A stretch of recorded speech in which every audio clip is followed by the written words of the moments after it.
आप सभी को नमस्कार और बहुत शुक्रिया सुभाष सर का, योगेश भाई का, बहुत ही अलग तरह के कार्यक्रम में इस तरह से बुलाने के लिए।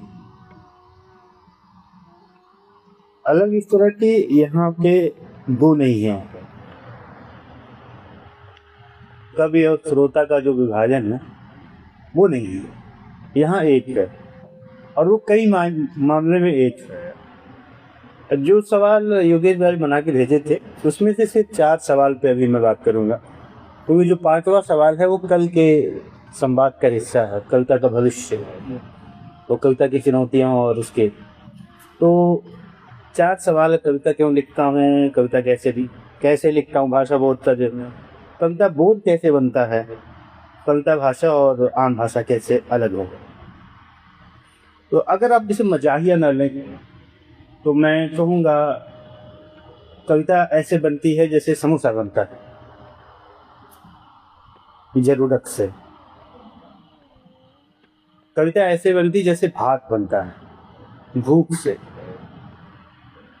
कविता ऐसे बनती है जैसे लोहार एक हंसिया बनाता है, उसके बगैर आप काट नहीं पाएंगे, गेहूं काट नहीं पाएंगे। तो कहने का मतलब, मेरी कविता बनने की जो धारणा है वो उपयोगिता से बनती है। कविता की जरूरत किसे? देव मिश्र की एक छोटी सी कविता है, उसने पहली बार कहा हूँ, उसने दूसरी बार भी कहा हूँ, उसने तीसरी बार भी कहा हूँ। वह जो ताकतवर है उसे जरूरत नहीं है एक पूर्ण मानवीय वाक्य का। तो कविता की जरूरत किसे होगी और जरूरत किस तरह की होगी? ऐसा नहीं है जो कहीं से अपने अंतर से, अपने बाहर से, अपने सामाजिक या अपनी पूंजीगत स्तर पर अभाव में नहीं है, उसके पास कविता नहीं है। हो सकता है ये सब कुछ हो किसी के पास, जिसके बावजूद उसे कविता की जरूरत होगी, क्योंकि कविता सबके लिए अलग अलग ढंग से खुलती है, अलग अलग। यह दुनिया देखने के तरीके के बारे में है, हम दुनिया को कैसे देखते हैं। मैं आगे या किसी और ऐसे पश्चिमी कलावादी कवियों की तरह कह दूं कि कविता मेरी आत्मा की भूख है और कविता लिखे बगैर मैं मर जाऊंगा। हो सकता है मर जाएं, कविता न लिखें तो मर जाएं, क्योंकि जीने का वही तरीका है।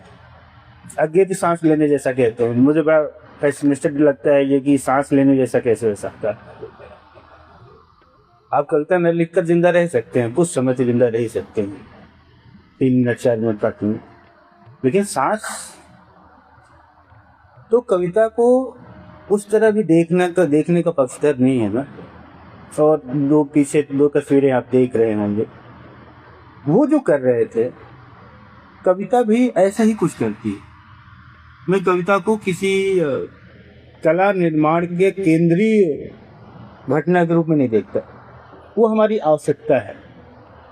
हम चाहे अनचाहे एक संघर्ष में शामिल हैं, और भाषा के भीतर की कोई भी रचना, कविता हो, कहानी हो, आलोचना हो,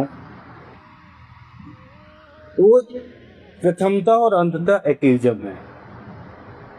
कवि अपने मूल्य को लेकर, अपनी जीवन दृष्टियों को लेकर, अपनी उत्तरदायित्व को लेकर, अपनी जीवन सरोकार को लेकर एक्टिविज्म कर रहा होता है भाषा के भीतर।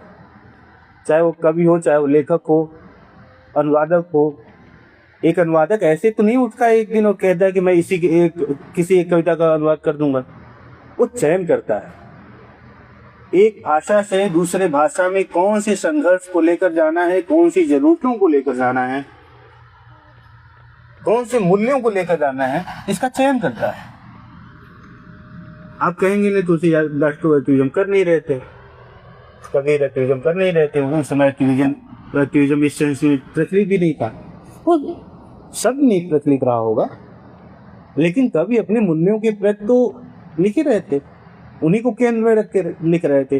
कौन से मूल्य भाषा और भाषा समाज में आगे जाएंगे या उन्हें आगे जाना चाहिए, उन्हें आगे लेकर जाना है, यही तो कर रही है भाषा।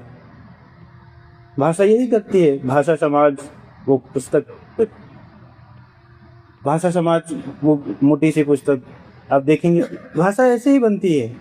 और कविता भाषा, उस दिन बाद में आऊँगा, बोध कैसे बनता है, कविता का बोध कैसे बनता है, यानी कौन सी चीज़ है जो कविता होगी, कौन सी चीज़ है जो कविता नहीं है, यह कवि के जीवन दृष्टि से तय होता है। इसी बहुत सुंदर घटना का जिक्र किया अब मृत्युंजय जी उसे किसी छंद की तरफ तो देख रहे थे, अनुपम जी बच्चे के चलने की तरफ देख रहे थे। विषय एक ही है, एक जनरेटर चला जा रहा है छोटे से ट्रैक्टर से बनकर, और जनरेटर पीछे से हल्का सा हिल डुल रहा है। विषय एक है, लेकिन वो कौन सी चीज है जो एक कवि को छंद की तरफ यानी कला के किसी विधान के रूप में दिखाई पड़ता है, एक ठीक उसी समय दूसरे कवि को एक बच्चे के चलने जैसा दिखाई पड़ता है। आप कहेंगे नहीं इसमें जेंडर काम नहीं करता, मैं कहूँगा काम कर रहा है। बहुत गहरे हमारी पूरी संरचना स्त्रियों को बच्चों के केंद्र में सोचने के लिए तैयार करती है। मृत्युंजय जी नहीं, बच्चे की याद क्यों नहीं किया इन्होंने? क्योंकि इनके पास प्रिविलेज है, जो भाषा में स्त्री से पहले हैं। मैं अकेले मृत्युंजय की बात नहीं कर रहा हूँ, वो जो आपकी स्मृति है, आपकी पहले से जीन की स्मृति है, आपकी मांसपेशियों की जो स्मृति है, आप भाषा में पहले से आप कला के बारे में बात कर रहे हैं, छंद के बारे में बात कर रहे हैं, छंद का निर्माण कर रहे हैं, आप आलोचना का कहना तैयार कर रहे हैं, इसलिए आप उस कला के फॉर्म में पहले देख सके। लेकिन ठीक उसके बगल बरक्स जेंडर के तौर पे आप सरलग एक स्त्री कवि अपनी पूरी राजनीतिक चेतना में, अपने पूरे जीवन में एक प्रखर राजनीतिक एक्टिविस्ट होने के बावजूद एक बच्चे के चलने के रूप में देखती है। ये है हमारे बीच, हमारी चेतना में गहरे धसी हुई चीज। यहीं से कविता का बोध तैयार होता है, यहीं से हम कविता को देखते हैं। मैं कुछ भी ना देख सका, जब हमारे दो कवियों ने देखा, फिर भी मुझे लगा क्यों देखा जाए। जनरेटर कभी मेरे जीवन में रहा नहीं, ट्रैक्टर कभी रहा नहीं, खेती नहीं थे, ट्रैक्टर मेरे लिए किसी जरूरत की तरह नहीं दिखाई पड़ा है। इसलिए बहुत सारी चीजें होती हैं जिसे हम जाने देते हैं, लेकिन बहुत सारी चीजें होती हैं जहां पर हम ठहरते हैं, और वो बोध बनता है ठीक उसी याद की आवश्यकता से, भात की आवश्यकता से। महासीता जी का वो संस्मरण कितना प्रचलित है।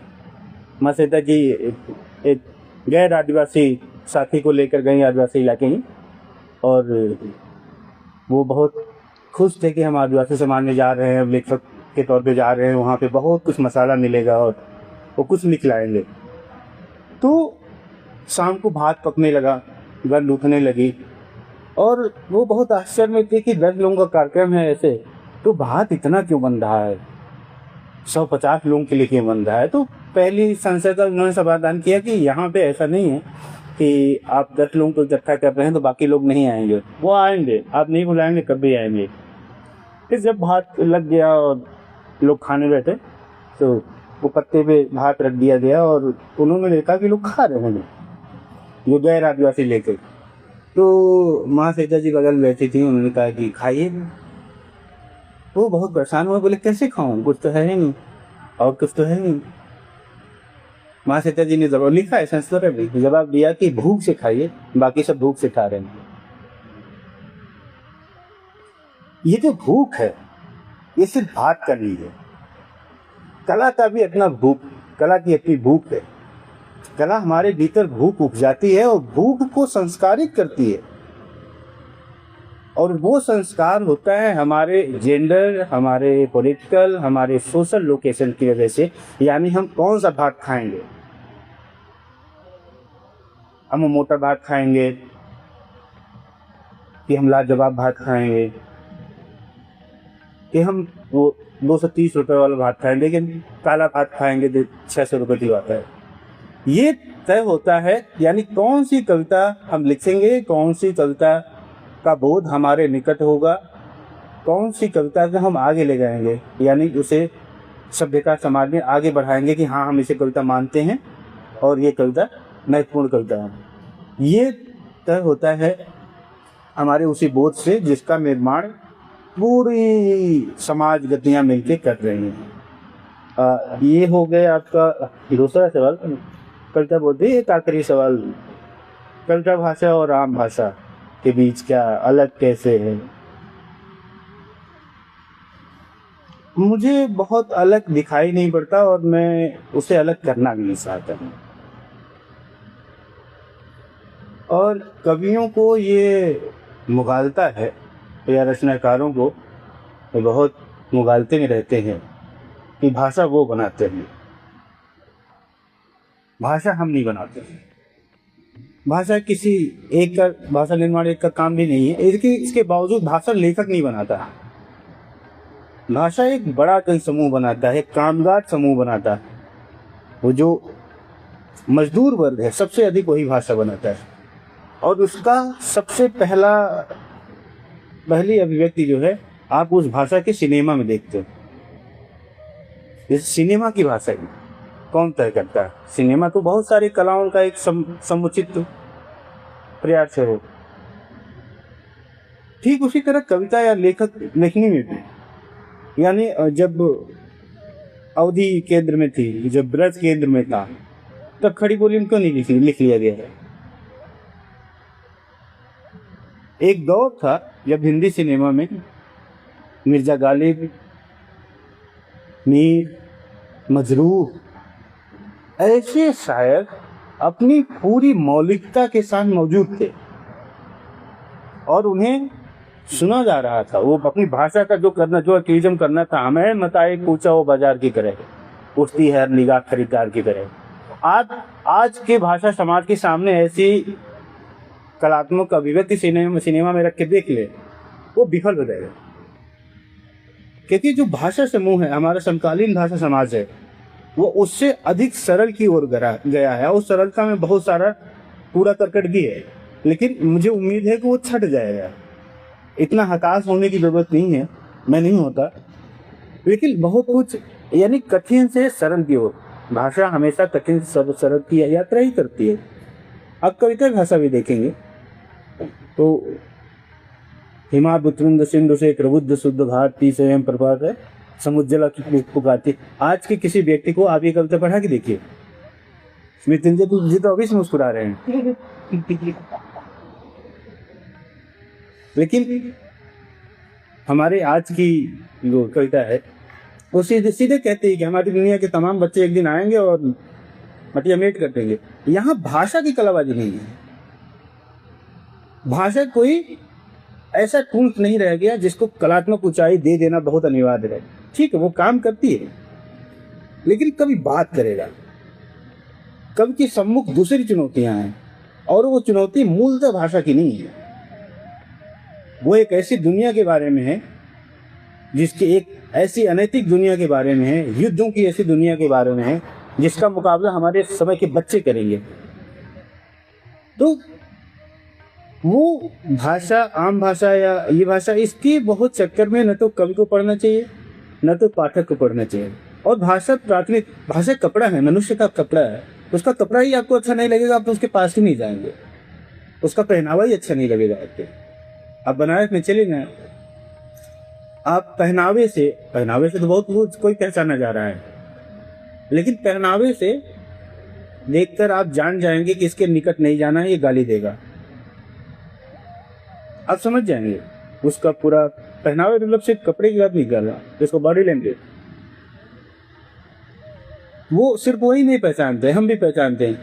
मैं नहीं लड़ता, मतलब वो वाला गमछा ले ले अगर कोई और हाथ तो हाथ ऐसे बढ़ा गया तो मैं तो नहीं, उसको हेलो भी नहीं बोलूंगा। कविता की भाषा इसी तरह काम करती है। भाषा देखकर हमें पता चल जाता है कि अगली 5 पंक्ति पढ़नी ही नहीं पढ़नी है, उसे उसकी जरूरत नहीं है। आप इतने घोर समस्याग्रस्त समय में हो सकता है इससे आपत्ति हो किसी। आपकी केंद्रीय भाषा जो है वो रक्त की रही। आप काम सूत्र को केंद्र में रखते हैं। आपकी मूल गति जो है काम सूत्र की सुत्तियों की व्याख्या है। मैं इस भाषा का क्या करें? फिलहाल मुझे इस भाषा की जरूरत नहीं है, मुझे कभी से कोई शिकायत नहीं है, लेकिन इस भाषा की जरूरत नहीं मुझे अभी। मुझे काम सूत्र के लिए, ऐसा नहीं काम के लिए नहीं जगह, वो तो भूख प्यास नींद की तरह है हमारे जीवन में। लेकिन जब आपके चारों तरफ इतने खतरे मंडरा रहे हों, इतनी सारी चुनौतियां ठीक आपके सामने हों, तब आप काम सूत्र को एक केंद्रीय वस्तु और काम सूत्र की भाषा को एक केंद्रीय कला के रूप में प्रस्तुत करते हैं, तब आपके काव्य विबोध में भी संदेह है, आपकी कविता भाषा में भी संदेह है। बाकी का सवाल कल करें। शुक्रिया।